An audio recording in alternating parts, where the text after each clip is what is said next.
Okay, finally, finally, I'm back to a recording setup that I like.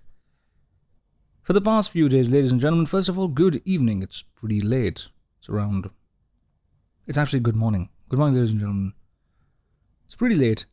It's a Sunday evening, come Monday morning, whatever you want to call that.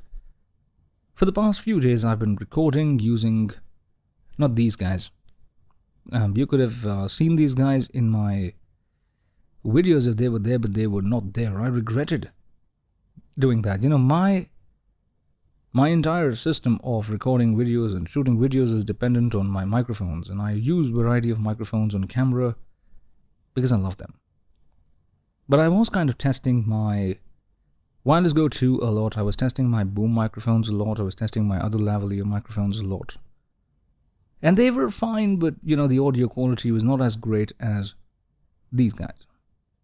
Ladies and gentlemen, what you're now listening to is the Lewitt LCD 440 Pure. This is a large diaphragm condenser microphone from Lewitt. And that's all about it. I did not want to have an elaborate setup for video tonight because I had promised that I would talk about a book that I finished.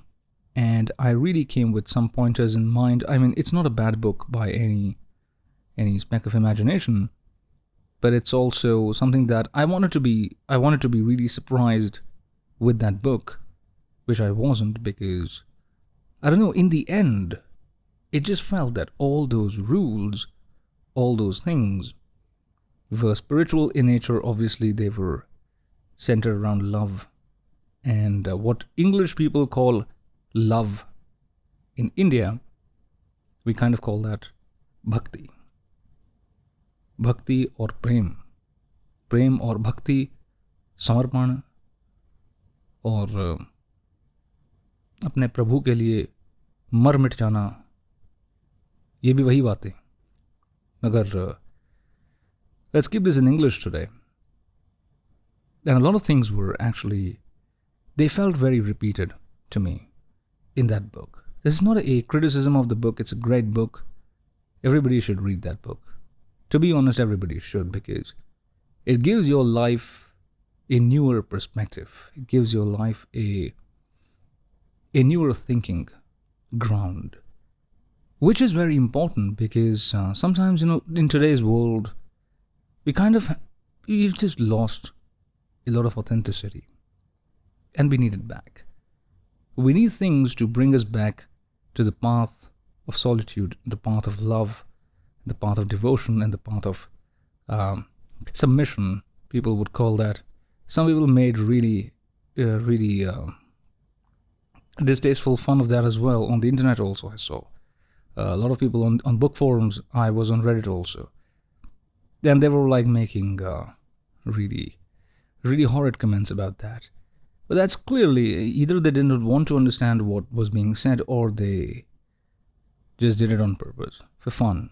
Well, you've got your fun, enjoy yourself. But for people who really want to understand, and especially people who are in India, and if you're looking for books on similar topics, you should go and read Swami Vivekananda. You should go and read other of our scriptures, and you'll find all these points already covered in there. So 40 Rules of Love is a great book, is a great story, it's a great narrative, but it did not really surprise me. It was not something new for me. It was something that I've already read, already come across, and to some extent experienced myself. Ladies and gentlemen, it's also kind of become a tradition for people to actually, find good books and share them with other people, and I think that culture should be appreciated because why not? Because why not? Sometimes all you need is someone to tell you that, hey, you're doing the right thing, or hey, you're not doing the right thing. That could be anything. Again, I could refer to Hindu mythology and Indian spirituality also about that. There's a hell lot of discussion going on out there, and I don't want to be part of a debate. I can, but I don't want to be. But the thing is, if you look around, it's already covered.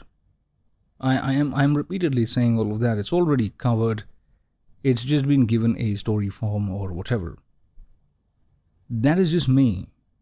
Because I've come across all these things before this. Doesn't mean that there is no value addition to it. There is. Some points have been very, very nicely presented. Some new additions have been made. Again, felt repeated because, I've come across these. It doesn't make it irrelevant though. The point you have to understand is if you're really looking for something, if you're really looking for guidance, great. But there are other means of obtaining the same guidance in a more precise manner, and you don't have to read like a 300-page, 400-page book for that. For someone who has a time constraint, personally, I just went through that book. I read it around 25% was reading and 75% was listening. So thank you, Audible, for bringing that book in. It's great. There are also another few books that I would want to read, and those books are great too. But the sheer lack of time just doesn't enable me to read a lot. In the last video that I did on YouTube, probably this is also going to go on YouTube. I don't even know if it's going to go on YouTube. I don't even know if I'm going to finish recording this or what lies in the future, you see. You never know. And you always have something to talk about in the present. And the mistake that we do is we're always in the present. We're talking either about the past, we're talking about the future. When both of those things are kind of out of control, we can do very little to change those or to shape those. You can do certain things to shape your future, because that is where the karma theory from Bhagavad Gita comes in play.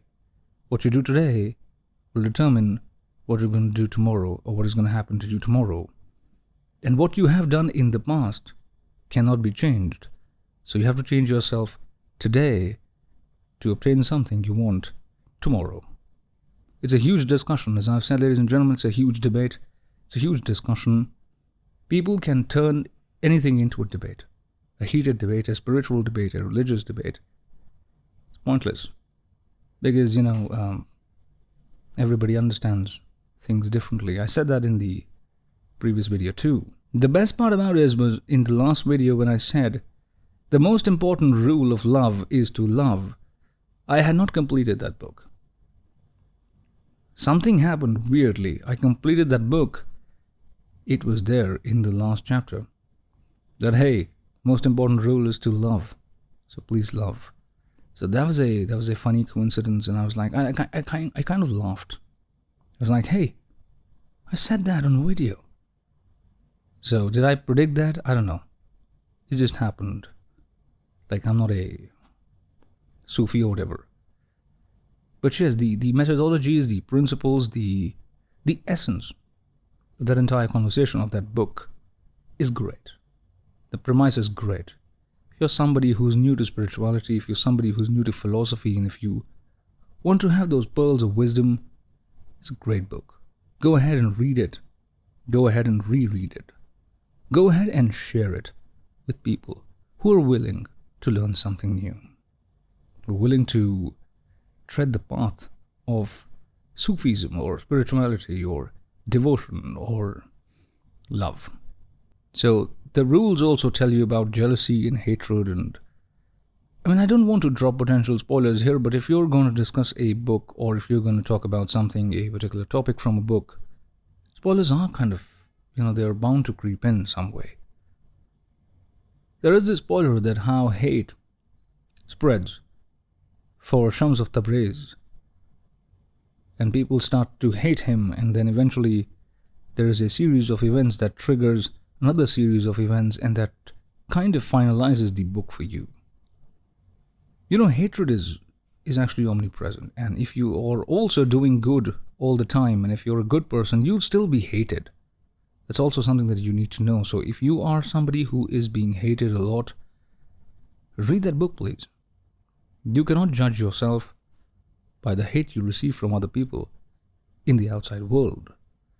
Not that you shouldn't listen to your haters sometimes, because when you listen to your haters, their hate might sometimes help you improve yourself, and you could get a better version of yourself out of that hate. But in general, of course, hate is a very negative sentiment, and it ultimately doesn't do a lot good to anyone. So, ladies and gentlemen, here is me talking about 40 Rules of Love. I don't really have a lot to talk about 40 Rules of Love. In fact, I've moved on.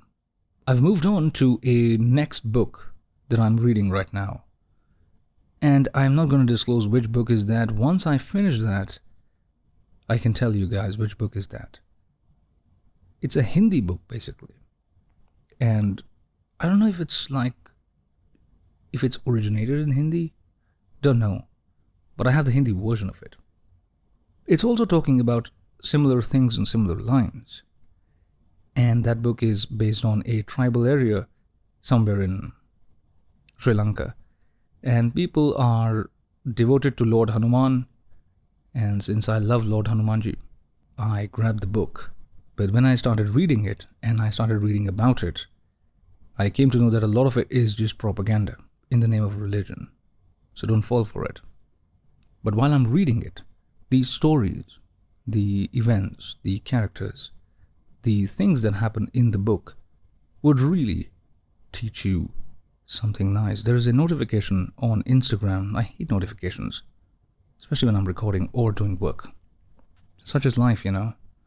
You just can't get rid of some things. But moving on. So 40 Rules of Love, ladies and gentlemen, is a great book. You should read it. If you ask me for recommendations of philosophical books, I think Paulo Coelho books are probably number one for me. And if you ask me which ones I love, number one is Brida. Brida is a great book. Aleph is a great book. 11 Minutes is a great book. So on and so forth. The Alchemist is also very good, but it's like really popular. And I think almost everyone has read The Alchemist. So if you haven't, please go ahead and, you can read whatever you want. But 40 Rules of Love, great book. Khalid Hosseini, some great books. Dive into that and enjoy yourself. So people wanted me to talk about the book and how I feel about it. It's an excellent book. It's a fantastic book. But I was waiting to be surprised, which I wasn't. Sorry to disappoint you, but that is the truth. And the problem with truth is that truth does not please everyone, but it remains unchanged. So ladies and gentlemen, I talked about 40 Rules of Love. I talked about audio recording, and do let me know, how do you like the audio of this video when compared to the previous videos? I like this a lot more when compared to the audio from Wireless Go 2 or from my shotgun microphones mounted a lot farther away from me. I think this is my ideal recording setup, and I don't mind a microphone in frame. I mean, this frame is looking pretty fine. Also, I'm recording on my phone right now. It's like 15 minutes in, 14 minutes in. I think the number of times you look at your screen, like I'm looking at the camera, screen, camera, screen, camera, screen. That is insane, isn't it? Stop doing that. It's called, if I remember, in videography terms, it's called chimping. Stop chimping, ladies and gentlemen. Just focus on camera. If you can't, fine, just practice. So here is, ladies and gentlemen, a very, I don't know, short video, long video, whatever you want to call it. Here's a video talking about 40 Rules of Love. Excellent book. Everyone should read it once. You'll love it, you'll enjoy it, and you'll learn something from it. For me personally, I probably knew a lot of the rules beforehand. So it was just a reminder for me. But I'm looking forward to more such good books. And if you have recommendations, please let me know. Until then, ladies and gentlemen, please take good care of yourselves. And it's hot. You can see the sweat. Oh my God.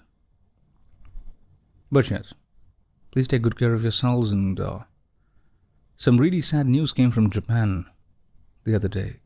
Very terrible news. What is happening to us? We really need people to remind about the rules of love to people. And hatred and crime and disturbances. They're on the rise. They just make me very sad. What can you do? Spread love and spread peace. Spread positivity. Take good care of yourselves, ladies and gentlemen.